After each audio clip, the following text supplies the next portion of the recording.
Chapitre 7. Le radio navigant du courrier de Patagonie, 1 heure plus tard, se sentit soulever doucement, comme par une épaule. Il regarda autour de lui. Des nuages lourds éteignaient les étoiles. Il se pencha vers le sol. Il cherchait les lumières du village, pareilles à celles des vers luisants cachés dans l'herbe, mais rien ne brillait dans cette herbe noire. Il se sentit maussade, entrevoyant une nuit difficile. Marche contre marche, territoire gagné qu'il faut rendre. Il ne comprenait pas la tactique du pilote. Il semblait que l'on se heurterait plus loin à l'épaisseur de la nuit comme un mur. Maintenant, il apercevait en face d'eux le miroitement imperceptible au ras de l'horizon, une lueur de forge. Le radio toucha l'épaule de Fabien, mais celui-ci ne bougea pas. Les premiers remous de l'orage lointain attaquaient l'avion. Doucement soulevées, les masses métalliques pesaient contre la chair même du radio, puis semblaient s'évanouir, se fondre, et dans la nuit, pendant quelques secondes, il flotta seul. Alors, il se cramponna des 2 mains au longeron d'acier. Et comme il n'apercevait plus rien du monde que l'ampoule rouge de la carlingue, il frissonna de se sentir descendre au cœur de la nuit, sans secours, sous la seule protection d'une petite lampe de mineur. Il n'osa pas déranger le pilote pour connaître ce qu'il déciderait, et, les mains serrées sur l'acier, incliné en avant vers lui, il regardait vers cette nuque sombre. Une tête et des épaules immobiles émergeaient seules de la faible clarté. Ce corps n'était qu'une masse sombre, appuyée un peu vers la gauche, le visage face à l'orage, lavé sans doute par chaque lueur. Mais le radio ne voyait rien de ce visage, tout ce qui s'y pressait de sentiments pour affronter une tempête. Cette moue, cette volonté, cette colère, tout ce qui s'échangeait d'essentiel entre ce visage pâle et, là-bas, ces courtes lueurs restaient pour lui impénétrables. Il devinait pourtant la puissance ramassée dans l'immobilité de cette ombre, et il l'aimait. Elle l'emportait sans doute vers l'orage, mais aussi elle le couvrait.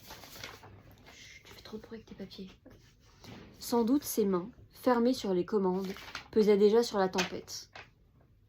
Comme sur la nuque d'une bête, mais les épaules pleines de force demeuraient immobiles, et l'on sentait là une profonde réserve. Le radio pensa qu'après tout, le pilote était responsable. Et maintenant, il savourait, entraîné en croupe dans ce galop vers l'incendie, ce que cette forme sombre-là, devant lui, exprimait de matériel et de pesant, ce qu'elle exprimait de durable. À gauche, faible comme un phare à l'éclipse, un foyer nouveau s'éclaira. Le radio amorça un geste pour toucher l'épaule de Fabien, le prévenir, mais il le vit tourner lentement la tête et tenir son visage quelques secondes face à ce nouvel ennemi, puis, lentement, reprendre sa position primitive. Ses épaules, toujours immobiles, cette nuque appuyée au cuir. Chapitre 8. Dis ta poésie dans ta tête, j'arrive. Ou alors, excusez-moi juste un instant. Ou alors, continue un petit peu de colorier ce côté, celui-là, ce dessin-là. Tu mets des belles couleurs dessus, ok? Et tu m'écoutes. D'une oreille, tu m'écoutes. Et tu fais ton coloriage. Des 2 oreilles, tu m'écoutes. Ok. Et tu fais ton coloriage. Merci. Rien. Rivière était sorti pour marcher un peu et tromper le malaise qui le reprenait, et lui, qui ne vivait que pour l'action, une action dramatique, sentait bizarrement le drame se déplacer, devenir personnel. Il pensa qu'autour de leur kiosque à musique, les petits bourgeois des petites villes vivaient une vie d'apparence silencieuse, mais quelquefois lourde aussi de drames. La maladie, l'amour, les deuils, et que peut-être son propre mal lui enseignait beaucoup de choses. Cela ouvre certaines fenêtres, pensait-il. Puis, vers 11 heures du soir, respirant mieux, il s'achemina dans la direction du bureau. Il divisait lentement les épaules, la foule. Il divisait lentement des épaules la foule qui stagnait devant la bouche des cinémas. Il leva les yeux vers le ciel, vers les étoiles, qui luisaient sur la route étroite, presque effacée par les affiches lumineuses, et pensa, ce soir avec mes 2 courriers en vol, je suis responsable d'un ciel entier. Cette étoile est un signe qui me cherche dans cette foule, et qui me trouve. C'est pourquoi je me sens un peu étranger, un peu solitaire. Une phrase musicale lui revint. Quelques notes d'une sonate qu'il écoutait hier avec des amis. Ses amis n'avaient pas compris. Cet art-là nous ennuie, et nous ennuie seulement vous ne l'avouerez pas. Seulement vous ne l'avouez pas. Peut-être, avait-il répondu. Il s'était comme ce soir senti solitaire, mais bien vite avait découvert la richesse d'une telle solitude. Les messages de cette musique venaient à lui seul parmi les médiocres, avec la douleur d'un secret, ainsi le signe de l'étoile. On lui parlait par-dessus tant d'épaules, un langage qu'il entendait seul. Sur le trottoir, on le bousculait, il pesa encore, il pensa encore. Je ne me fâcherai pas, je suis semblable au père d'un enfant malade qui marche dans la foule à petits pas.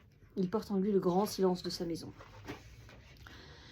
Il leva les yeux sur les hommes. Il cherchait à reconnaître ceux d'entre eux qui promenaient à petits pas leur invention ou leur amour, et il songeait à l'isolement des gardiens des phares. Le silence des bureaux lui plut. Il les traversait lentement, l'un après l'autre, et son pas sonnait seul. Les machines à écrire dormaient sous les housses. Sur les dossiers, en ordre, des grandes armoires étaient fermées. 10 années d'expérience et de travail. L'idée lui vint qu'il visitait les caves d'une banque, là où pèsent les richesses. Il pensait que chacun de ces registres accumulait mieux que de l'or, une force vivante. Une force vivante, mais endormie, comme l'or des banques. Quelque part, il rencontrerait l'unique secrétaire des veilles. Un homme travaillait quelque part pour que la vie soit continue. Pour que la volonté soit continue, et ainsi, d'escale en escale, pour que jamais, de Toulouse à Buenos Aires, ne se rompe la chaîne. Cet homme-là ne sait pas sa grandeur. Les courriers, quelque part, luttaient. Le vol de nuit durait comme une maladie. Il fallait veiller. Il fallait assister ces hommes qui, des mains et des genoux, poitrine contre poitrine, affrontaient l'ombre et qui ne connaissaient plus rien que les choses mouvantes, invisibles, dont il fallait, à la force des bras aveugles, se tirer comme d'une mer. Quel aveu terrible quelquefois. Je lis pour toi. Hein. Écoute, tu m'as dit que tu t'écoutais des 2 oreilles. Écoute. Quels aveux terribles quelquefois. J'ai éclairé mes mains pour les voir. Velours des mains révélées seules dans ce bain rouge de photographe. Ce qu'il reste du monde et qu'il faut sauver. Rivière poussa la porte du bureau de l'exploitation. Une seule lampe allumée créait dans un angle une plage claire. Le cliquetis d'une seule machine à écrire donnait un sens à ce silence, sans le combler. La sonnerie du téléphone tremblait parfois. Alors, le secrétaire de garde se levait et marchait vers cet appel répété, obstiné, triste. Le secrétaire de garde décrochait l'écouteur et l'angoisse invisible se calmait. C'était une conversation très douce dans un coin d'ombre.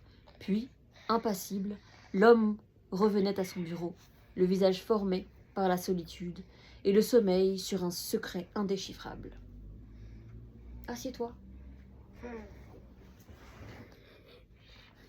T'écoutes ? D'accord, mais écoute quand même. Quelle menace apporte un appel ? Un appel. Chut, quelle menace apporte un appel qui vient de la nuit ? Amour ? Une étoile. Chut, réponds pas. Écoute, d'accord.